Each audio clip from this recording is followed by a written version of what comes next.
ध्यान विधि में आपका स्वागत है। बहुत समय से ध्यान विधि नहीं आई थी, क्योंकि अब से पहले जितनी ध्यान विधियां आई हैं उन्हें भक्तगण कर रहे हैं और करके बहुत लाभान्वित हो रहे हैं। अनेक भक्तों की प्रतिक्रिया मुझे आई कि उन ध्यान विधियों को करने से उनके जीवन में बहुत बड़ा रूपांतरण आया। उनका जीवन निर्भर हुआ, प्रसन्न हुआ, आनंदित हुआ और उसका विकास हुआ। अब उनकी इच्छा है कि मैं कुछ और ध्यान विधियां भी दूं। ध्यान विधि वास्तव में अकस्मात प्रकट होती है। कभी कोई चीज़ अचानक कौंध जाती है और फिर वो ध्यान विधि का रूप ले लेती है। आज ऐसी ही एक ध्यान विधि एक भक्त के प्रश्न से उपजी है।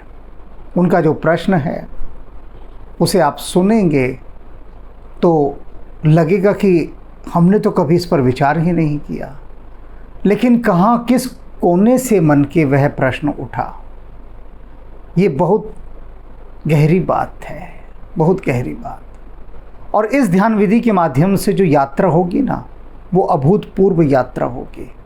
आज की ध्यान विधि का नाम है विचित्र चरण स्पर्श ध्यान विधि। अब सोच रहे होंगे आपकी चरण स्पर्श ध्यान विधि कहना ही पर्याप्त था, लेकिन यदि मैं इतना ही कहता चरण स्पर्श ध्यान विधि तो सब सोचते कि हाँ ठीक है, पैर छूने की ध्यान विधि कोई बता रहे होंगे। लेकिन विचित्र, ये विचित्र शब्द जो लगा यह महत्वपूर्ण है कि चरण स्पर्श करने का ढंग, उसका भाव, यह सब कुछ इस विचित्र के अर्थ में आ जाता है। और किसके चरण स्पर्श करने चाहिए, ये भी बात, ये बात जिस दिन समझ में आ जाएगी उस दिन जीवन कुछ और बदलेगा। तो अब हम चलते हैं मूल प्रश्न पर, जिसके कारण ये ध्यान विधि उपजी। एक भक्त का संदेश आया मेरे पास। उन्होंने कहा कि पिछले दिनों हमने आपका एक साक्षात्कार देखा जिसमें आप अपने आत्मीय मित्र फ्रांस के वैज्ञानिक मिलोवन स्टेनको के साथ बैठे हैं। उनके साथ उनका भाई स्लोबोदन भी है, जो कि एक कार्डियोलॉजिस्ट है। वे हिमालय यात्रा करके लौटे हैं। आप उनके भाई, जो कि बहुत ही साधारण व्यक्तित्व के धनी हैं, साधारण व्यक्तित्व, आप एक जगह उनके पैर छू रहे हैं और वे लोग ऊपर स्थान पर बैठे हैं, आप नीचे बैठे हैं। तो उस भक्त का कहना था कि मुझे ये देखकर बहुत दुख हुआ कि आपने उस एक साधारण से डॉक्टर के पैर छुए, जो कि ध्यानी भी नहीं है। यदि आप मिलोवन के पैर छूते तो समझ में भी आता, क्योंकि वो एक महायोगी हैं। लेकिन उनका भाई, जो कि एक डॉक्टर है, बस आपने उनके पैर क्यों छुए। अब इस प्रश्न के भीतर से जो ध्वनि उठ रही है उसे समझिए। वो ध्वनि अहंकार की है। वह भक्त मुझे बहुत अधिक चाहता है, बहुत ही अधिक। अब उसके भीतर के अहंकार को ठेस लगी कि जिसे मैं इतना अधिक चाहता हूँ। उसने लिखा कि आप जैसे दिव्य पुरुष को उस साधारण व्यक्ति के चरण स्पर्श नहीं करने चाहिए थे। अपने मन में वह मुझे दिव्य मानने बैठा है और उसकी वो प्रतिमा खंडित हो रही है। उसके अहंकार को चोट लग रही है कि जिसे तो दिव्य मान रहा है वो तो एक साधारण से व्यक्ति के पैर छू रहा है, जबकि दिव्य व्यक्तियों तो लोगों से अपने पैर छुआते हैं। तो ये बात गड़बड़ हो रही है, बात गड़बड़ हो रही है। जैसे सती के मन में संदेह उठा था ना कि ये राम, ये राजकुमार राम, ये तो पत्नी के लिए साधारण मनुष्य के समान वियोग कर रहा है। ये भला वही परब्रह्म कैसे हो सकता है, वही सच्चिदानंद घन रूप कैसे हो सकता है। नहीं हो सकता। संदेह कहाँ कहाँ से घुसता है। अब उसके मन में ये हुआ, एक बहुत गहरा संदेह। संदेह क्या कि हमारे गुरुदेव क्या विदेशियों को अधिक सम्मान देते हैं और उनके पैर छूते हैं। अब संदेह देखो कहाँ कहाँ यात्रा करते लेके चलते। तो अब इस प्रश्न का उत्तर मैं दे रहा हूँ। सबसे पहली बात तो जो उन्होंने कहा कि गुरुदेव क्या आप विदेशियों को अधिक सम्मान देते हैं, तो दृष्टि तो यहीं सबसे पहले संकुचित हो गई, संकीर्ण हो गई। कहा गया है अयम निज परवेति गणना लघु चेतसाम उदार चरित्र नान्तु वसुधैव कुटुंबकम। यह अपना है, यह पराया है। गणना लघु चेतसाम, ऐसी गणना छोटे हृदय वाले लोग करते हैं।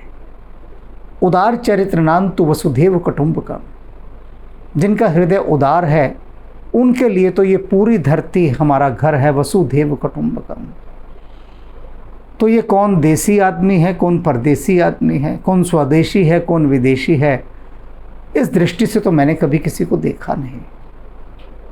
लेकिन जो भक्त हैं उनकी ये दृष्टि अभी बची हुई है। तभी उनके मन में ये आया कि आप विदेशियों को अधिक सम्मान क्यों देते हैं। मेरे ख्याल से मिलोवन के अतिरिक्त अन्य कोई विदेशी ऐसा नहीं है जिसकी मैंने कभी कोई चर्चा की हो। और ये मिलोवन असाधारण महायोगी हैं, वैज्ञानिक हैं, पिछले 30 वर्षों से निरंतर हिमालय में जाकर साधना करते हैं। और उनके चरण स्पर्श करना, हालांकि उन्होंने मुझे कभी अपने चरण छूने नहीं दिए, कभी भी नहीं, अनुमति ही नहीं दी। वे सदा हृदय से लगाते हैं, कहते हैं नहीं आपका स्थान मेरे हृदय में है, चरण छूने ही नहीं देते। अब जब वो हिमालय से 30 वर्ष की यात्रा पर लौटे, यानी अब से पहले 30 साल तक जाते रहे, 30वां वर्ष था, वे बैठे हैं ऊपर सोफे पर, मैं उनके नीचे बैठा हूँ और उनके विषय में बता रहा हूँ और वे ओम का उच्चारण कर रहे हैं। उनके साथ उनका भाई स्लोबोधन बैठा है। स्लोबोधन का अर्थ होता है फ्री मैन, उन्मुक्त मनुष्य। पहली बार स्लोबोधन भारत आए हैं, पहली बार।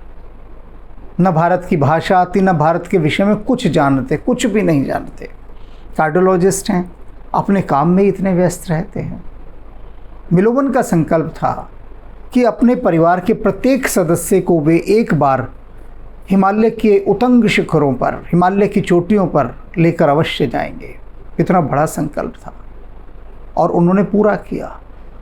पूरे परिवार के सदस्यों में ये अंतिम रह गए थे स्लोबोधन। अब उनको भी लेकर जाना था। यहाँ पर एक छोटे से सत्संग में जाना हो तो अपने परिवार के 4 लोग नहीं जाते, वो कहते तुम जाओ, हमें कोई लेना देना नहीं है। लेकिन मिलोवन सबको ला सके, ये कितनी बड़ी बात है, कितनी बड़ी बात। अब इनके भाई स्लोबोधन पर हम आते हैं। स्लोबोधन पहली बार भारत आए, ये लगभग 70 वर्ष से ऊपर की अवस्था है इस समय इनकी, स्लोबोधन की। 70 वर्ष का एक डॉक्टर परदेश से भारत आता है और उसके बाद हिमालय यात्रा करता है। हिमालय की उन स्थानों की यात्रा जिन स्थानों पर मैं भी नहीं अभी तक जा सका। और उस स्लोबोधन को लेकर कौन गया वहाँ तक? आप कहेंगे उनके भाई मिलोवन, नहीं, वे तो माध्यम थे, जरिया थे। उनको लेकर गए उनके पैर, उनके पैर, वे पैर जो साधारण थोड़ी दूर तक भी नहीं चल पाते, वो ऐसे दुर्गम रास्तों पर चलते चलते उनको हिमालय की ऊंचाइयों पर लेकर गए। तो ऐसे पैर जिन्होंने उस पूरे शरीर को, उनके मन को ऐसी तीर्थ यात्रा कराई, वे पैर साधारण पैर नहीं रह गए हैं, वे तो पवित्र हो गए, वे तो स्वयं तीर्थ हो गए वे पैर। तो दृष्टि क्या है कि वे जो पैर हैं जो इतनी लंबी यात्रा करके आए, वे पैर परम पुनीत हो गए, उनका स्पर्श करना तो बनता है। हमारी संस्कृति में ये कहा गया है कि जो भी व्यक्ति तीर्थ यात्रा कर कर आता है उसके चरण स्पर्श करने चाहिए, क्योंकि उसके पैरों ने इतनी लंबी यात्रा की है, स्थान स्थान की धूल का स्पर्श किया है, तो उसके चरणों की रज लेकर माथे से लगानी चाहिए और यही दिव्य घटनाएं हैं जो यदि हमारे जीवन में घटें तो हमारे भीतर के जो चक्र हैं उनको सक्रिय करती हैं। भीतर के चक्र ऐसे सक्रिय नहीं होते कि आप बैठ जाओ, कोई तांत्रिक अनुष्ठान करो, कोई मंत्रों का जाप करो, कुछ ऊट पटांग उबड़ खाबड़ व्यायाम करो, योग करो, इनसे कभी भीतर के चक्र नहीं जागते हैं। भीतर के चक्रों को तो समझ लिए कि जैसे अंडा, पक्षी अंडे पर बैठता है, उसको सेता है, उसकी जो सूक्ष्मा होती है, उसकी जो नर्म गर्मी होती है, उस नर्म गर्मी को पाने के बाद उस अंडे का खोल टूटता है और भीतर से वो जीव निकलता है। बिल्कुल यही चक्रों का हिसाब किताब है कि जब हम इस प्रकार की दिव्य आशीर्वादों की उसे ऊष्मा प्रदान करते हैं तो वो चक्रों के जो बाहर का जो खोल है, जो शेल है, वो तब टूटता है इस ऊर्जा को पाकर। एक प्रसंग सुनाता हूँ, उससे बात समझ में आ जाएगी। भगवान बुद्ध एक कथा सुना रहे थे अपने पूर्व जन्म की। उनके बैठे अंतरंग शिष्य, तो बुद्ध कहते हैं मैं तुम्हें एक घटना सुनाता हूँ। उस जन्म में मैं एक साधारण सा किसान हुआ करता था, बहुत साधारण किसान जैसे होते हैं। मेरे गांव में खबर आई कि कोई एक बुद्ध पुरुष आए हैं वन में, तो सब लोग उनके दर्शन करने जा रहे हैं।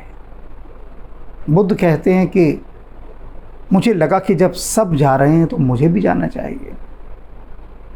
वे कहते हैं मैं चल दिया।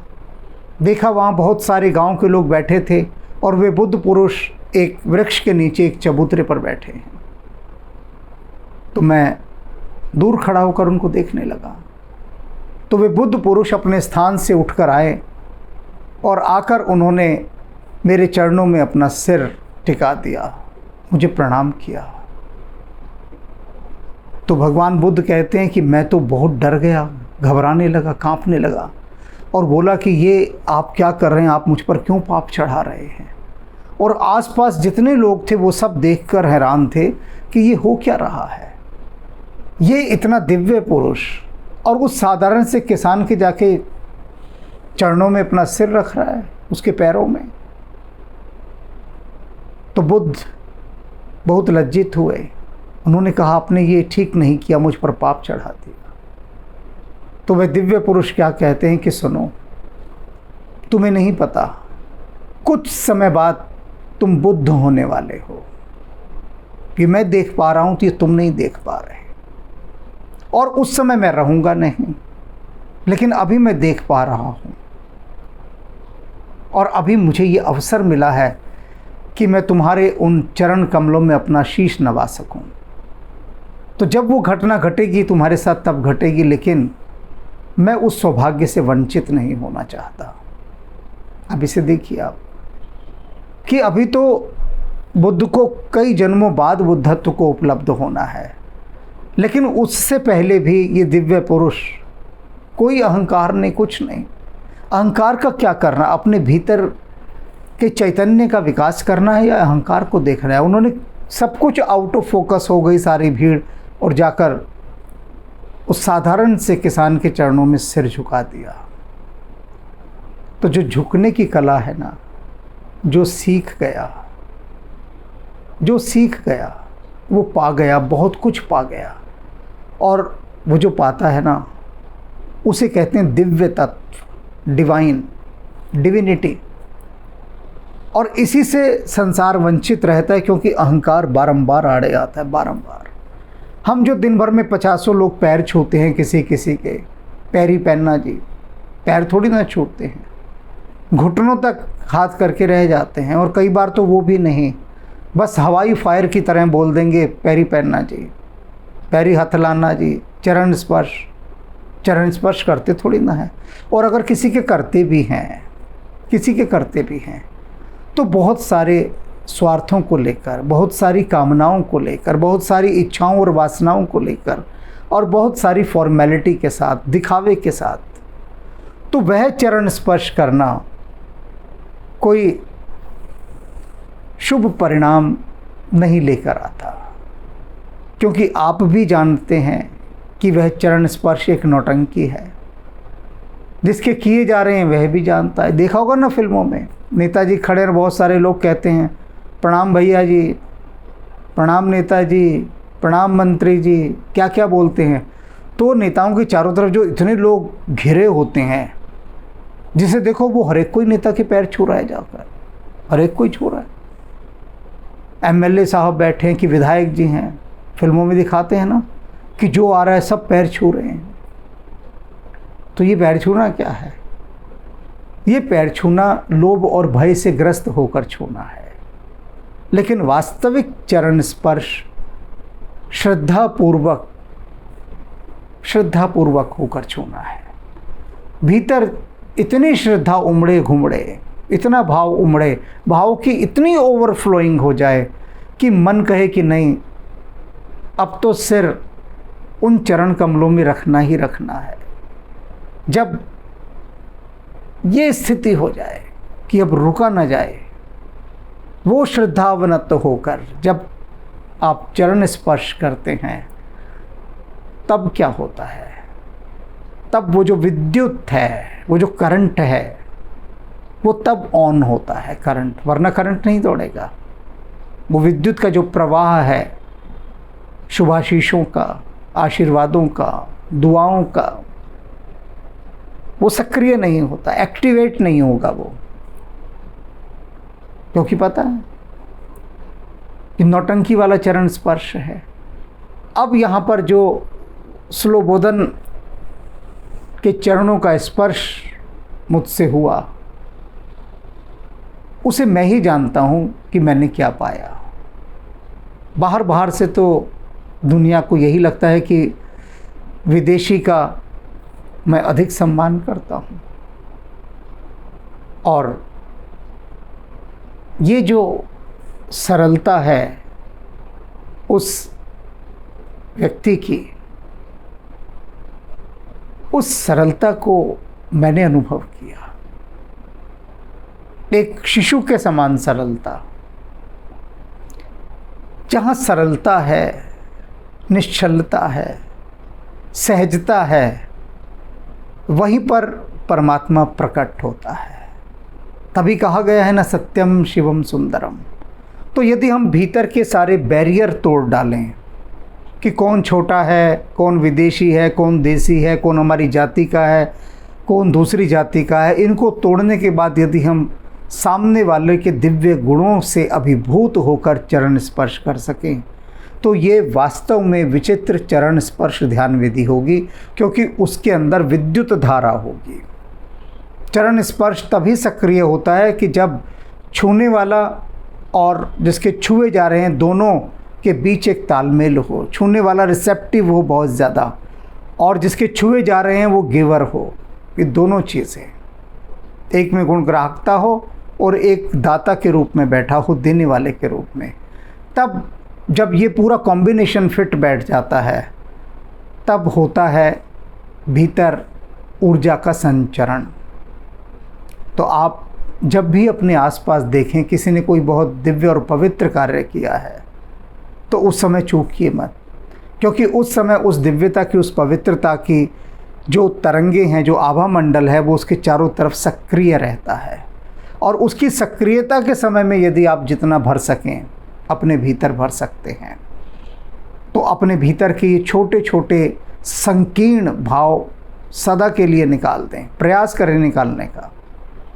ये जाति के, ये धर्म के, ये देश के, प्रदेश के, सब हटा दें। और जब ये हट जाएंगे तो बिल्कुल लगेगा जैसे काली घटाएं हट गईं और शुद्ध आकाश, नीला आकाश आपके सामने होगा।